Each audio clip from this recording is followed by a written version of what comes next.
नमस्कार। विचार मंथन में आपका स्वागत है। कोरोना ने नई नई मुश्किलें पैदा कर रखी है। कोरोना हो गया, कोरोना से घर आ गए या फिर अस्पताल में ही ठीक होकर के रिलैक्स हो रहे थे और इसी बीच में हार्ट अटैक हो गया, उससे मौत हो गई। ये एक घटना नहीं, न जाने कितनी घटनाएं सामने आ रही है। इसने तो एक अलग और विलक्षण स्थिति पैदा कर दी है। आखिर ये क्यों हो रहा है? क्या ये पहली लहर में नहीं था? अगर था तो दूसरी लहर में इसकी भयावहता क्यों हुई है? आज इसी सिस्टम को हम जानेंगे और ये भी जानने की कोशिश करेंगे कि आखिर हार्ट अटैक की क्यों पड़ता है। कैसे हम जाने कि हमारे ऊपर ये आफत आ रही है।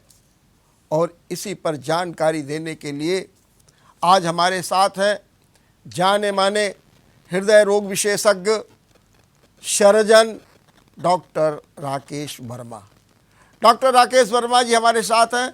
मैं उनका अभिनंदन करता हूं। डॉक्टर साहब, आपका बहुत बहुत अभिनंदन है, आपने हमारे लिए समय निकाला। नमस्कार सर। नमस्कार डॉक्टर साहब, ये जो कोरोना का जो काल चल रहा है, ज़रा मैं सामान्य रूप से आपसे जान लूं।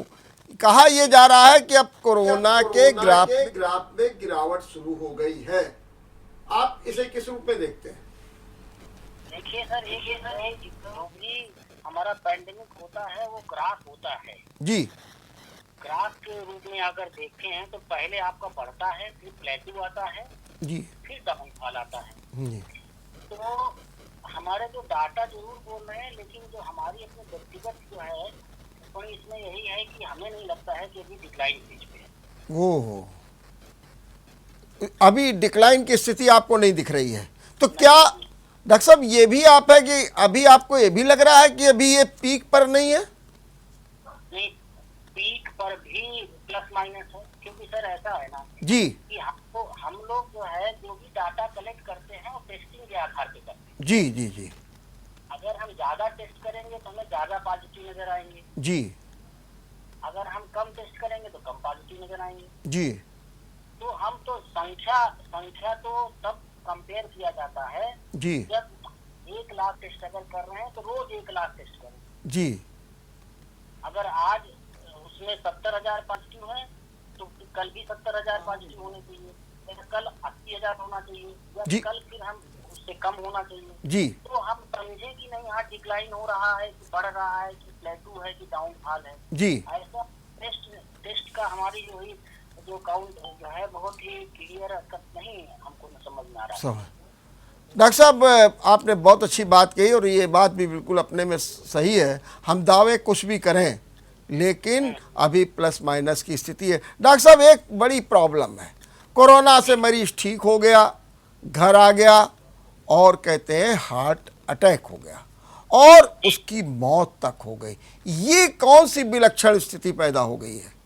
ये जो है सेकेंड वेव में ये लेट कार्डियक प्रेजेंटेशन काफी कर रहा है। जी हेड को लेट में इन्वॉल्व कर रहा है जी और उसका रीजन ये है कि जो बहुत छोटे 3 तरह से हार्ट जो है कोरोना प्रभावित करता है। जी एक तो आपकी हार्ट की जो मांसपेशियां होती हैं जी वो उनको कमजोर कर देता है, सूजन आ जाती है और कमजोर कर देता है, जी तो उसको बोलते हैं मायोकार्डाइटिस। जी दूसरी तरह से हार्ट को ये इन्वॉल्व करता है जब उसकी जो धमनियां होती है जो हार्ट को सर्कुलेशन देती हैं, जो हृदय को खुद का सर्कुलेशन चाहिए होते हैं, जिसको करोनरी आर्टरीज बोलते हैं, जी उनमें जो है छोटे छोटे रुकावट हो जाते हैं, थ्रम्बस बन जाते हैं। जी तो इसके कारण भी जो है कोरोना बड़ा प्रभावित कर रहा है। जी तीसरा जो है गतिका जो हमारे यहाँ सर्किट होता है हार्ट में, जी वो गतिका सर्किट की हार्ट कोरोना इन्वॉल्व कर रहा है। तो 3 तरह से प्राण घातक की तरह जो है काम कर रहा है हार्ट के ऊपर।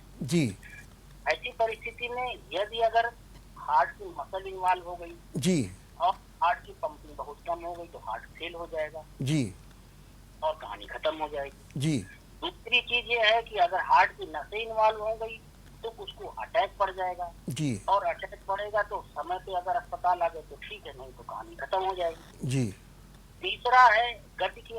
अगर गति बहुत ही ज्यादा डिस्टर्ब हो गई, जी डिस्टर्ब हो गई तो जो कंट्रोल नहीं हो सकती है, वेंटिकुलर टैकीकार्डिया हो गया, वेंटिकुलर फिब्रिलेशन हो गया, जी। तभी कार्डियक अरेस्ट हो जाएगा। जी तो ये 3 परिस्थितियों में हम हार्ट अटैक ज्यादा हो रहा है। जी। हार्ट अटैक और हार्ट फेल कोरोना द्वारा हो रहा है।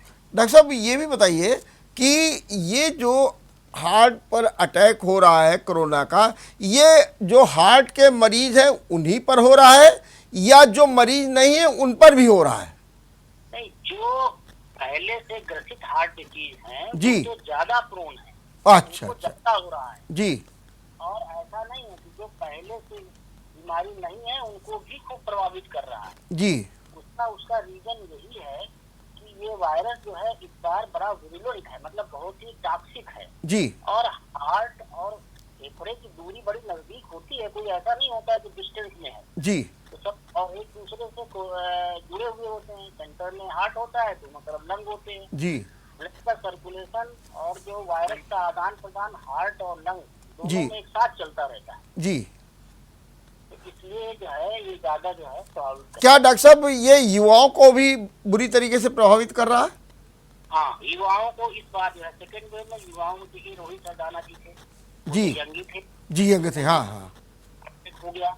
जी तो कई एग्जाम्पल ऐसे हैं जो यंग में भी काफी कुछ ज्यादा प्रभाव इस बार सेकेंड वेव में पड़ रहा है, क्योंकि हमने जो देख रहे हैं जी जो हमें दिखाई पड़ रहा है, जितनी हमें इंफॉर्मेशन मिल रही है जी। सामाजिक तौर पर, उसमें ये देखा जा रहा है कि जो है कम उम्र के लोग ज्यादा हार्ट फेल से मर रहे हैं। जी।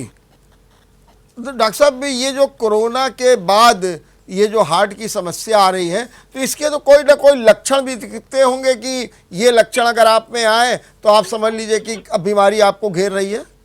हाँ बिल्कुल, यही तो इम्पोर्टेंट चीज है जी। मैं बताना चाह रहा हूँ कि हार्ट का इन्वॉल्वमेंट कब लंग से छोड़ के हार्ट में वायरस पहुंच करके हार्ट को डैमेज करना शुरू कर दिया। जी ये में लक्षण जरूर आते हैं, तो उनको जानना जरूरी है लक्षण। जी तीन जो है बताएगा सीने के मध्य में बिल्कुल बहुत सीवियर पेन, जी और वो इतना भी हो सकता है कि चारों तरफ पूरे छाती को में फैल जाए, जी गर्दन फैल जाए, दोनों हाथों में चला जाए, सीने के पीछे हिस्से में चला जाए। तो ये पेन बहुत बताता है। जी अगर ये पेन बता रहा है मरीज तो उसको इग्नोर नहीं करना चाहिए। जी और ये ही सबसे इम्पोर्टेंट लक्षण होता है। जी। दूसरा कि सांस फूलना, सांस मरीज बताने से सांस फूल रही है बहुत ज्यादा, जी तो ये नहीं छोड़ना चाहिए कि नहीं हाँ ये फेफड़े के द्वारा हो गया, ऑक्सीजन लगाओ सही हो जाएगा ना।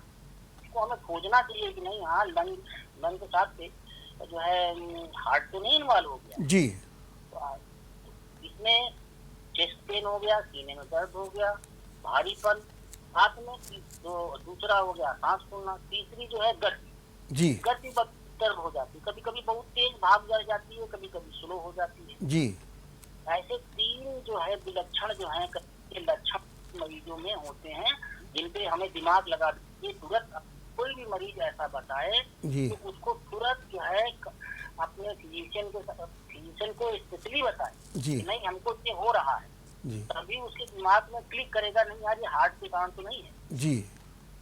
डॉक्टर साहब फिर ये कितने दिनों में, जैसे कोई भी कोरोना से ठीक हो गया, निगेटिव हो गया, उसके कितने दिनों बाद इसका असर दिखाई देता है?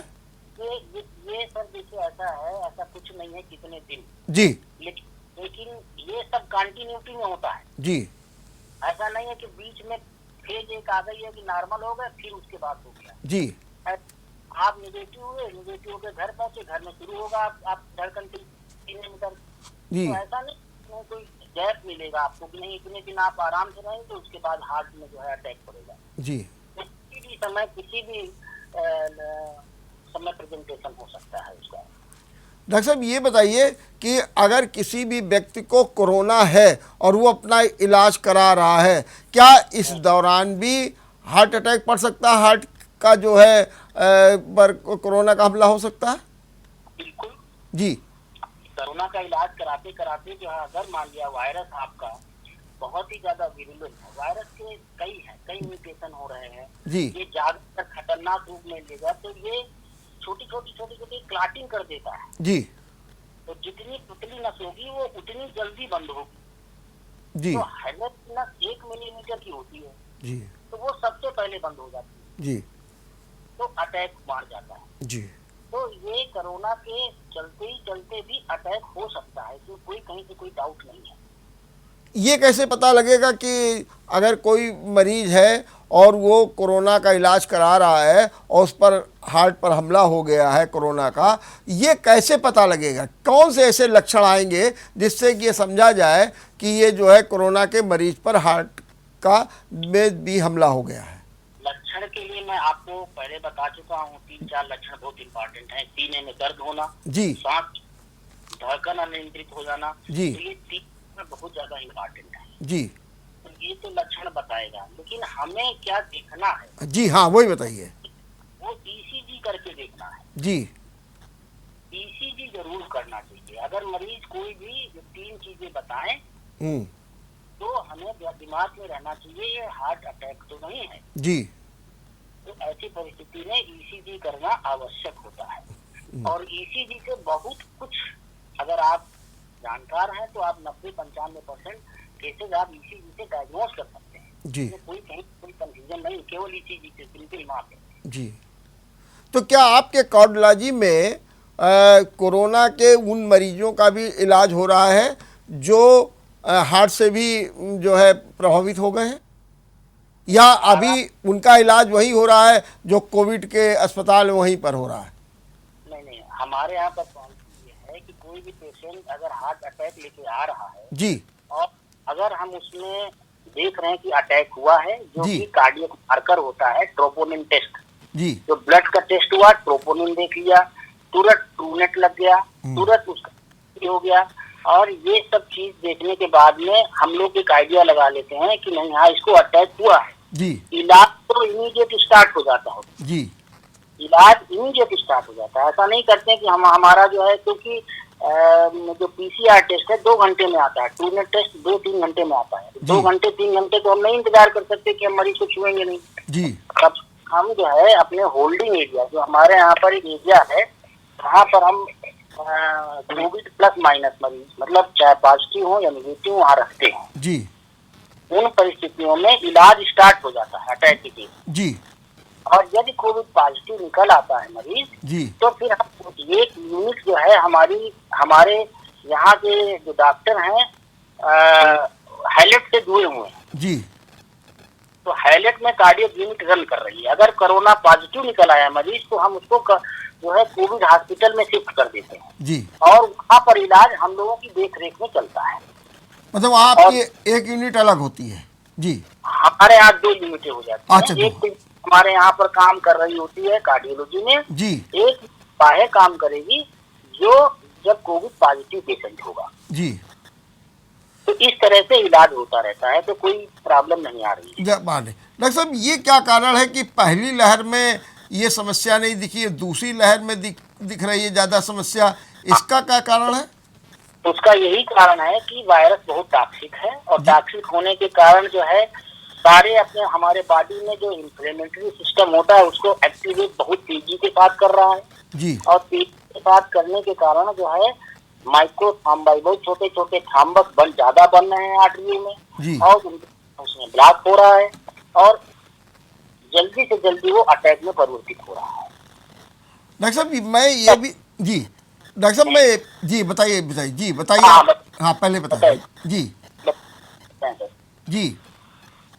डॉक्टर साहब मैं ये भी थोड़ा जानना चाहता हूँ कि क्या आप सजेस्ट करेंगे कि जो लोग कोरोना से निगेटिव हो गए हैं उन्हें अपनी जांच करा लेना चाहिए ईसीजी के द्वारा, या जब लक्षण दिखे तभी जांच कराना चाहिए? क्या करना चाहिए जिससे कि एक चीज तो सर ये है कि जब हम कोविड पॉजिटिव होते हैं जी तो ये हमें मान लेना चाहिए कि हार्ट का इन्वॉल्वमेंट होगा ही होगा। अगर हम इस दिशा में सोच के चलेंगे जी तो हम ज्यादातर समय हम सही होंगे जी। तो ऐसी परिस्थिति में हमें वो मेडिसिन स्टार्ट कर देनी चाहिए जो कम से कम अटैक से हमको बचाए रखे जी।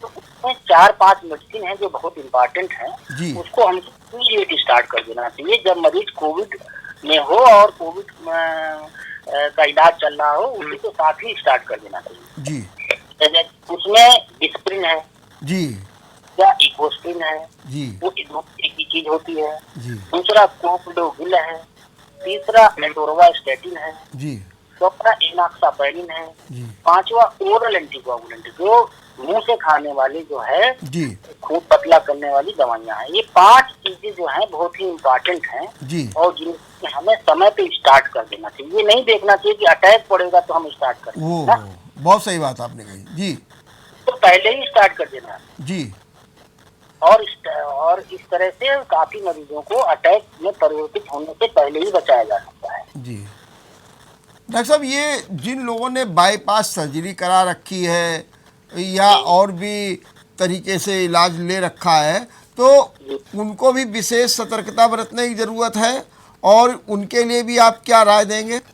बिल्कुल, सब जो जितने भी पेशेंट जिनके ओपन हार्ट सर्जरी हो चुकी है या हार्ट का इलाज चल रहा है, जी वो ज्यादा रिस्क में जी वो ज्यादा रिस्क में है बजाय जिनके नॉर्मल हार्ट है। जी इसमें तो कोई डाउट नहीं है। जी तो हमें अपनी दवाइयों को एडजस्टमेंट करना बहुत जरूरी है। जी हो सकता है कि आप जो दवा एंटी प्लेटलेट ले रहे हो 75 मिलीग्राम, वो आपके लिए कम हो, वो 150 मिलीग्राम करना पड़ सकता है। जी टोरवास्टैटिन आप जो ले रहे हो 40 मिलीग्राम, उसको 80 मिलीग्राम करना पड़ सकता है। जी तो ऐसी परिस्थिति में जो ऐसे मरीज होते हैं जिनमें हृदय पहले से प्रभावित होता है, उनको हमको हमेशा डॉक्टर से संपर्क करके जो अपना फिजिशियन है उनसे दवाई एडजस्ट जरूर करा लेना चाहिए। जी लेकिन क्या जी जी ये इम्पोर्टेंट चीज है। जी मैं ये कह रहा था कि जो कोविड अस्पताल में मरीज जाता है और उसका इलाज शुरू कर दिया जाता है, उसको या तो आइसोलेशन में कर दिया गया या ज़रूरत पड़ी तो वेंटिलेटर में दे दिया गया, ऑक्सीजन दे दी गई,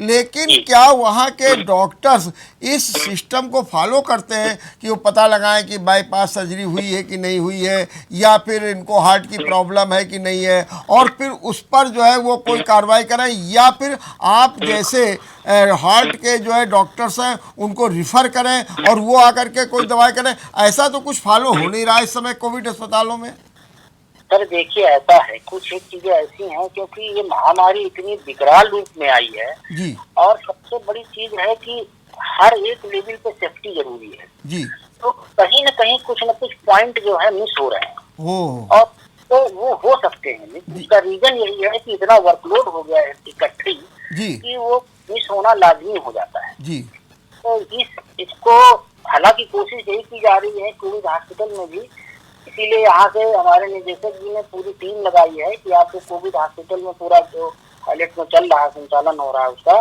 कि यहाँ पे जो है 8 आवरली ड्यूटी लगाई है रेजिडेंट की, और वो बारी बारी से जो भी मरीज, लेकिन चक्कर इस बात का है कि कोविड पॉजिटिव में जाना बार बार हर से जाना भी बड़ा मुश्किल है, डॉक्टर के लिए भी मुश्किल है उतना ही, उतना टेस्ट के लिए भी मुश्किल है। तो कहीं कहीं बीमारी के रूप को देखते हुए काफी कुछ हमें लगता है कि मानवीय चूक भी संभव हो सकती है। ओह, ये बात आपने, तो क्या आप ये नहीं सजेस्ट करते हैं कि एक हार्ट के डॉक्टर्स की एक टीम ऐसी रहे जो कोविड के अस्पतालों में जा कर के एक बार चेकअप कर ले, मरीजों से बात कर ले और तदनुसार उनको सजेस्ट कर दे ताकि वे बचे हार्ट के अटैक से? नहीं, उतना तो बेसिक नॉलेज रहता है, ऐसा नहीं कि जांच कर रहा होता है डॉक्टर, उसको बेसिक नॉलेज नहीं रहता है। बेसिक नॉलेज इतना रहता है, वो दवाइयाँ स्टार्ट कराते हैं और जब, लेकिन ये है कि अब बहुत चीजें ऐसे, मान लिया अब आपने शिफ्ट कर दिया नॉर्मल, वहाँ मॉनिटर नहीं है, मॉनिटर नहीं है और मरीज को अटैक हो गया जी, अब अटैक होने के बाद टाइम नहीं दिया, 2 मिनट में अरेस्ट हो गया जी। तो ऐसी परिस्थिति में फिर एक्सपर्टीज की जरूरत पड़ती है, उसके लिए टाइम होना चाहिए जी।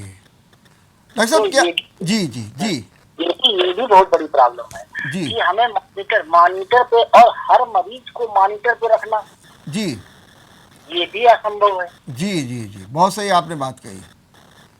हमारे पास जी तो मॉनिटर पे मान लिया रख भी दिया, तो हर मरीज के मॉनिटर को हर मिनट देखना और हर घंटे देखना, वो और मुश्किल काम है जी जी। बहुत ऐसी चीजें जो हम लोगों को और अपने आप को इसमें इम्प्रूव करना है, और ये डे टू डे प्रैक्टिस में जब प्रॉब्लम आती है तो अपने आप को रिफाइन करते हुए चलते हैं हम लोग। बिल्कुल, ये समस्या आ रही है, उनको और समस्या अगली बार आएगी तो उससे और बेहतर किया जाए। जी डॉक्टर साहब, ये जब किसी भी कोरोना के मरीज को हार्ट अटैक होता है तो आप उनका इलाज उसी प्रकार से करते हैं जैसे कि सामान्य दिनों में किया जाता है, या इन तरीके के मरीजों का इलाज या बाईपास सर्जरी कुछ अलग ढंग से की जाती है?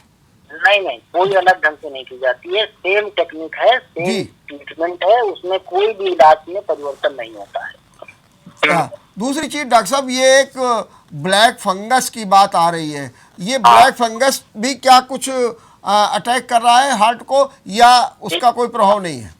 हाँ, देखिए ऐसा है, ब्लैक फंगस एक ऐसा फंगस है जो नॉर्मली होता है, लेकिन हम क्या, जब कोविड होता है तो दो चीजें बहुत शरीर में इम्पोर्टेंट हैं जो हो जाती हैं, जिसको हम करना चाहिए।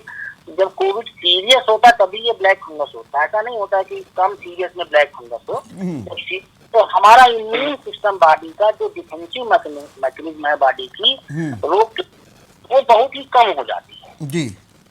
और दूसरा चीज ये है कि हम ऑक्सीजन लेते हैं बार बार इसमें नेजल कैनुला से और मास्क से, तो मास्क वगैरह ये ह्यूमिड होते हैं, तो उसके कारण भी फंगस का ग्रो होना लाजमी हो जाता है जी। तो एक इम्यून सिस्टम है, और दूसरा जो हम ऑक्सीजन दे रहे हैं वो ह्यूमिडिफाइड ऑक्सीजन होती है, उसमें फंगस ग्रो कर सकता है। और तीसरा तो सबसे इम्पोर्टेंट चीज है, जो जब हम सीरियस मरीज होते हैं तो उन्हें स्टेरॉइड देते हैं जी हाँ, और पड़ता है जी, क्योंकि हमारे लिए दो धारी तलवार है, नहीं देंगे तो मरीज जा रहा है जी। फंगस तो होगा तो बाद में होगा, उसको देखेंगे, तो पहले तो जान बताएं।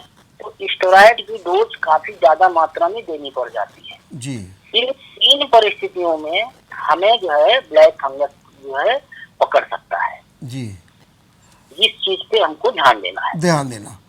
डॉक्टर साहब, आपसे एक सवाल और ये पूछना है, बहुत इम्पोर्टेंट भी है हम लोगों की दृष्टि से। तीसरी लहर की बार बार बात आ रही है कि तीसरी लहर आएगी, तीसरी लहर में ये होगा, आप इसको किस रूप में देख रहे हैं?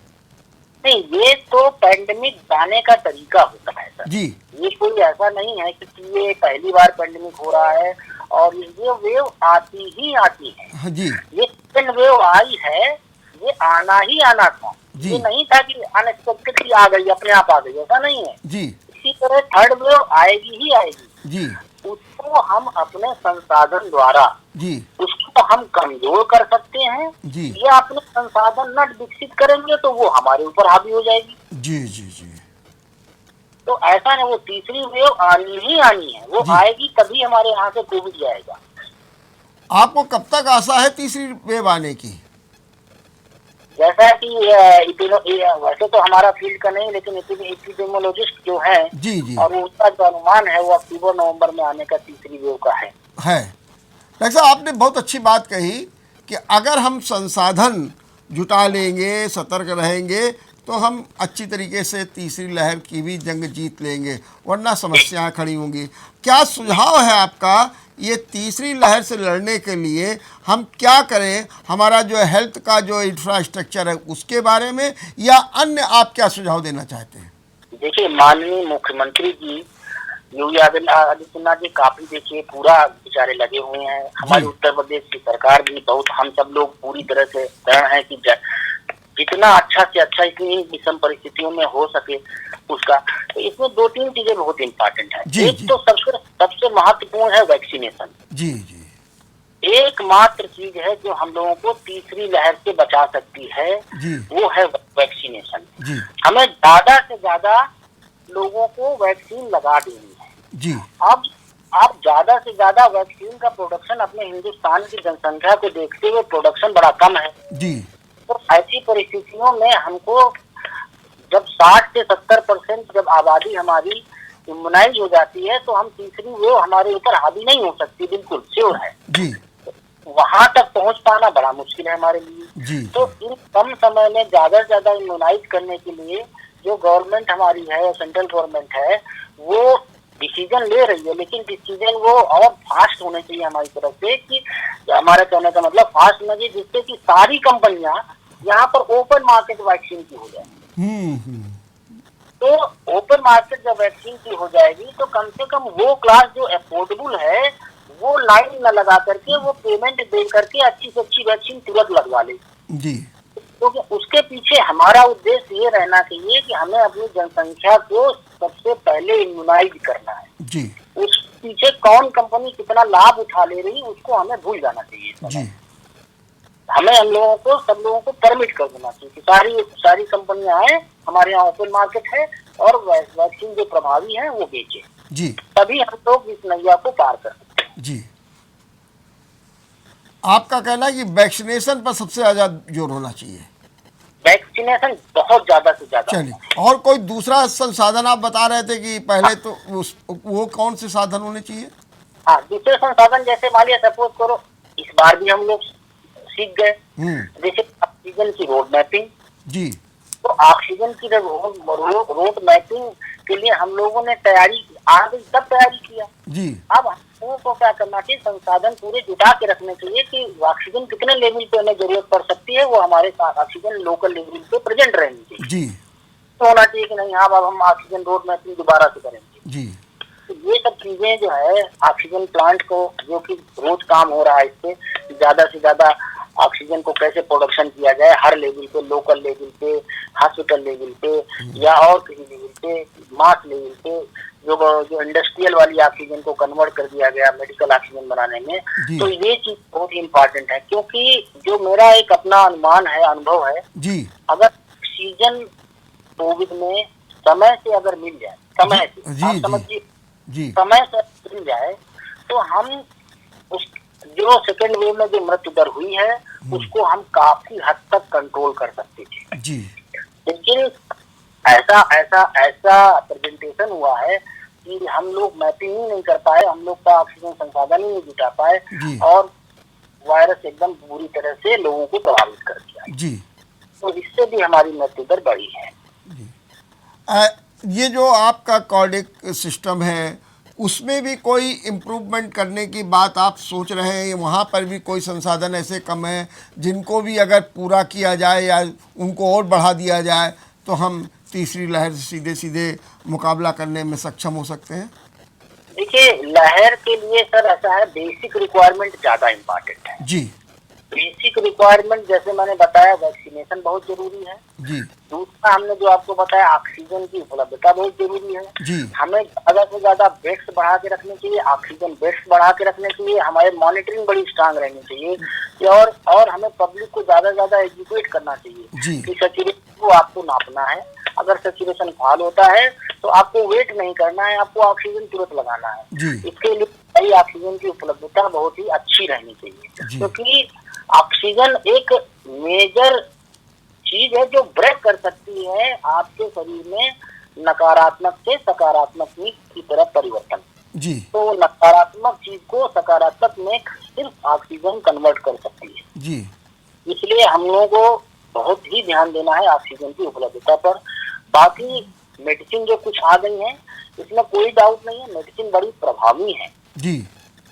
और ये हम लोगों में हमारे हिंदुस्तान में क्या है कि प्रोडक्शन कम होने के कारण, हम लोगों की उपलब्धता कम होने के कारण हम लोगों ने उसका विगरस यूज नहीं कर पाए, लेकिन हकीकत यही है सर कि मेडिसिन बहुत ही प्रभावी है जी। ये हम लोगों को जान लेना चाहिए। उपलब्धता नहीं करा पाए तो ये टेक्निकल फॉल्ट हो सकता है जी, कंपनी के लेवल पे फॉल्ट हो सकता है, प्रोडक्शन के लेवल पे फॉल्ट हो सकता है जी। लेकिन मेडिसिन भी बहुत ही प्रभावी है, इसमें कोई डाउट नहीं है।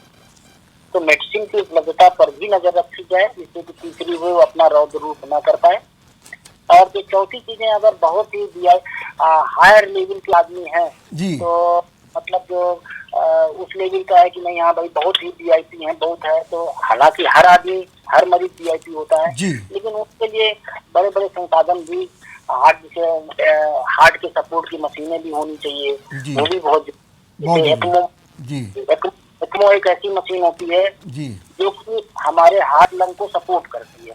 मान लिया हम हमारे एक लाख केस में 10 केस ऐसे हुए जो बहुत सीरियस हो गए और उनके हार्ट और लंग्स पूरी तरह से फेल हो गए। जी तो उसमें एक ही मशीन है जी जो उसको पलट सकती है, जी जी जी वो है ECMO, जी ECMO, जी एक्स्ट्रा कार्डियल मेम्ब्रेन ऑक्सीजनेशन मशीन। जी तो इससे बहुत कुछ हम लोग अपने रिजल्ट जो क्रिटिकली इल पेशेंट हैं जी उनमें कुछ परिवर्तित कर सकते हैं, नकारात्मक से सकारात्मक की ओर। बहुत अच्छी बात आपने की। डॉक्टर साहब, अब हमको जरा दो बातों के जवाब और चाहिए। पहले तो ये है कि जो हार्ट के मरीज हैं, ऐसे कोरोना के महाकाल में वो क्या सतर्कता बरतें, कैसे बचाव करें, क्या आपकी सलाह है इन लोगों को?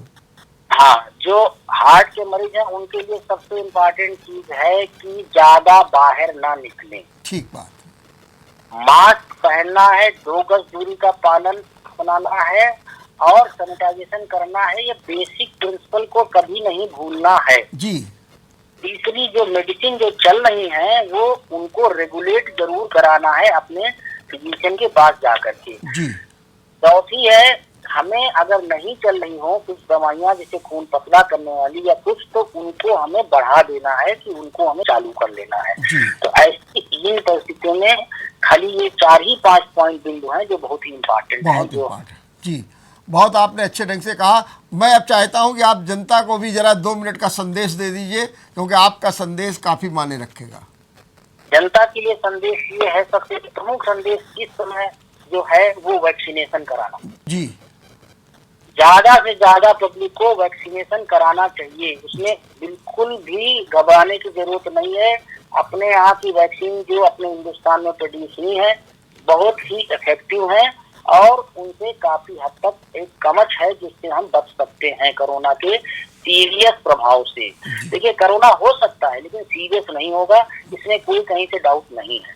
दूसरा चीज, जो 3 इम्पोर्टेंट हैं उनको हमें बिल्कुल पालन करना है, मास्क पहनना है, 2 गज की दूरी और तीसरा सैनिटाइजेशन बार बार। ये 3 चीजों को हमें बिल्कुल नहीं भूलना चाहिए और वैक्सीनेशन के लिए बहुत ही हमारा जोर है कि ज्यादा से ज्यादा पब्लिक को सामने आकर के वैक्सीनेशन कराना चाहिए।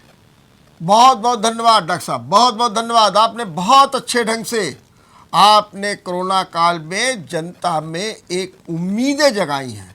आपने बताया है कि किस तरीके से कोरोना को भी हल्के से लेने की ज़रूरत नहीं है। ये मत मानिए कि जो है कोरोना के ग्राफ में गिरावट आ रही है।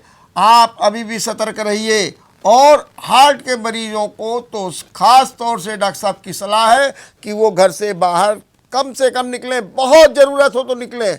और सामान्य जन ध्यान रखें, वैक्सीन का जरूर उपयोग करें।